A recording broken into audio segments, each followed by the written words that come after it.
Thank you very much for coming to our event tonight, revitalising the Powerhouse, the real Powerhouse Museum. We've received apologies from Linda Scott, Sylvie Elsmore, Kobe Shetty and Jenny Long.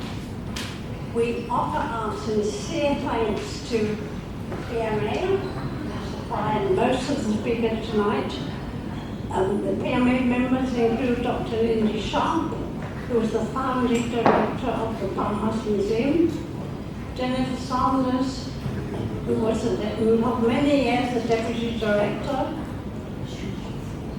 Carly Wickworth, who is a former trustee and a well-known consultant on the Powerhouse Museum, and finally Alan Croker, who's an associate with the PMA and is Australia's leading heritage expert.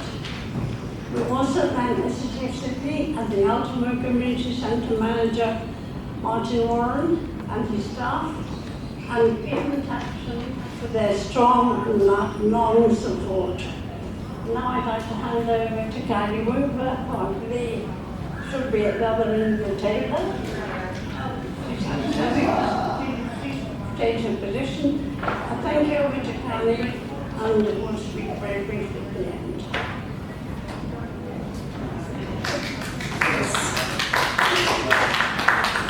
Thank you very much, Patricia.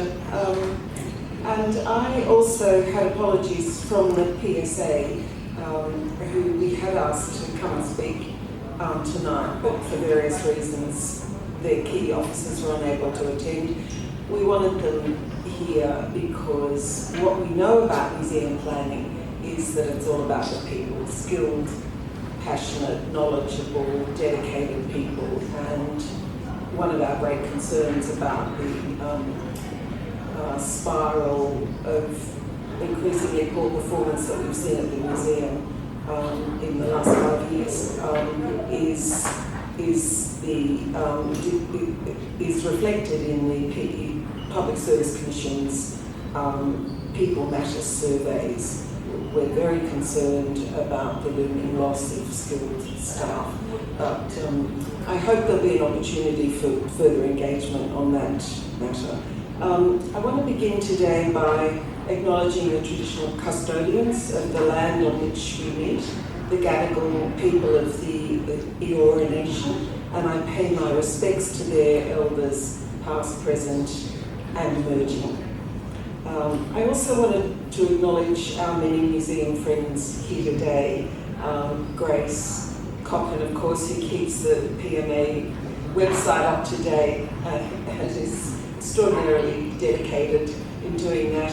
And also I want to thank our friends in Piedmont Ultimo who've been worked with us in the last 9 years of this sad saga, shall we say. I was reminded of the relationship between the museum and the people of Piedmont Ultimo when I was looking at the recent history of the green bans in Piedmont Ultimo and the community campaigns that were focused around saving Piedmont Ultimo and ultimately now working towards saving the Powerhouse Museum. The cultural landscape that we see in Piedmont Ultimo, including the museum and the tram depot, still under threat, the Harbour building, is in many ways a reflection of their dedicated struggle to save their suburb, and it's a struggle which we know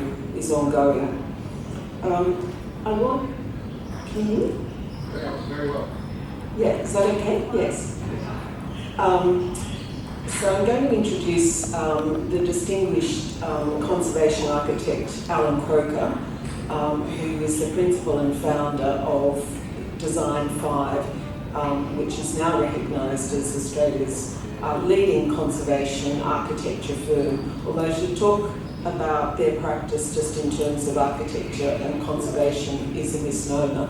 I did look at their website before I came tonight and noticed that there were no less than 29